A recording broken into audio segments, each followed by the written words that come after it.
Bonjour, cette vidéo a pour but de démontrer de façon ludique le théorème de Pythagore. Celui-ci nous dit que l'aire du carré construit sur l'hypoténuse est égale à la somme des aires des carrés construits sur les côtés de l'angle droit.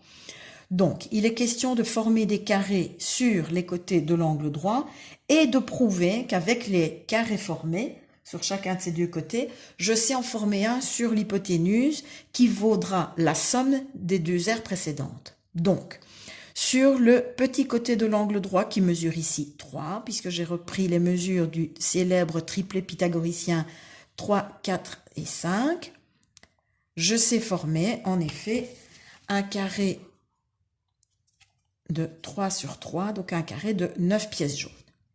Ça, c'est mon premier carré sur le petit côté de l'angle droit. Je fais de même sur le grand côté de l'angle droit, qui cette fois mesure 4.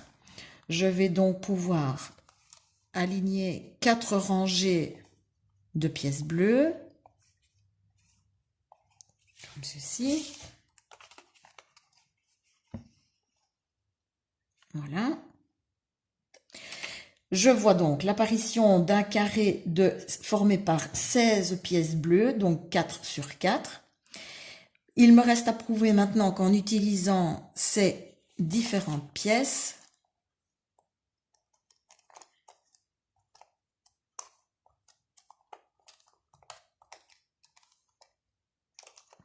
je sais reformer donc un carré sur l'hypoténuse en faisant appel à toutes les pièces utilisées sur chacun des côtés. Alors, c'est évidemment plus simple quand on le voit faire que quand on le fait soi-même. Voilà. Donc, voilà déjà donc, le carré qui était formé sur le grand côté de l'angle droit. Nous le retrouvons. Je viens juxtaposer les pièces jaunes de part et d'autre, tout autour. Et voilà ce que nous obtenons. Donc, on obtient bien un carré formé de 25 pièces, 16 pièces bleues et 9 pièces jaunes. Et donc, je vérifie, un carré de 5 sur 5, donc 25. 25 est bien la somme de 16 plus 9. Alors, donc en pratique, pour pouvoir appliquer le théorème de Pythagore, je devrais toujours être certaine d'avoir un angle droit, donc avoir un triangle rectangle, connaître 2 des 3 côtés pour pouvoir déterminer le troisième. Attention, ne surtout pas penser que c'est toujours l'hypoténuse que je vais devoir déterminer. Je connais 2 côtés, quels que soient ces 2 côtés, et je trouve le troisième. Ici, disons, forcément, pour commencer, on utilise l'hypoténuse comme inconnu. Et donc, je vérifie. Pour s'éviter la construction de chacun des carrés, parce que vous voyez que ça prend quand même du temps, même déjà ici avec les pièces de Lego, on prendra tout simplement la mesure du côté et on l'élèvera au carré pour pouvoir déterminer l'aire. Exactement ce que je fais quand je détermine l'aire d'un carré. Donc 3 au carré plus 4 au carré est bien égal à 5 au carré. 9 plus 16 est bien égal à 25. Donc en résumé, je retiens l'énoncé du théorème de Pythagore que j'ai ici simplifié parce que logiquement il faut faire appel au terme mesure.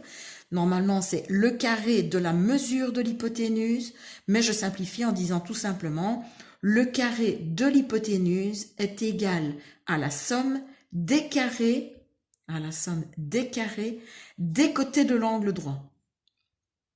Alors, au niveau des applications, en imaginant, donc toujours sur base de notre triangle rectangle dont les côtés mesurent 3, 4, 5, en imaginant que ce ne sont pas les côtés qui mesurent 3 et 4, comme c'est le cas ici, pour trouver l'hypoténuse. Comme je vous ai dit, ce n'est pas toujours l'hypoténuse qu'on recherche.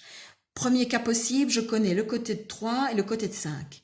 Je ne connais pas le deuxième côté de l'angle droit. J'énonce automatiquement, vous voyez, c'est une déduction, j'énonce le théorème de Pythagore, je sais que le carré de 5 est égal au carré de 3 plus le carré du terme que je ne connais pas, donc j'ai appelé x, donc x carré. J'effectue les puissances, donc je calcule 5 au carré 25 est égal à 9 plus x carré. Je me débarrasse du gêneur 9 en laissant l'inconnu dans le membre de droite. J'ai donc 25 moins 9, 16 pour la valeur de x carré. Si je veux déterminer x, j'en calcule la racine carrée de 16, c'est 4. En effet, je vérifie par le triplet. Autre cas possible, je connais le côté qui mesure 4 et l'hypoténuse 5. Je dois déterminer le petit côté de l'angle droit. J'énonce mon théorème de Pythagore d'abord. Je calcule chaque carré. Je retire le gêneur pour isoler mon inconnu et j'en détermine la racine carrée.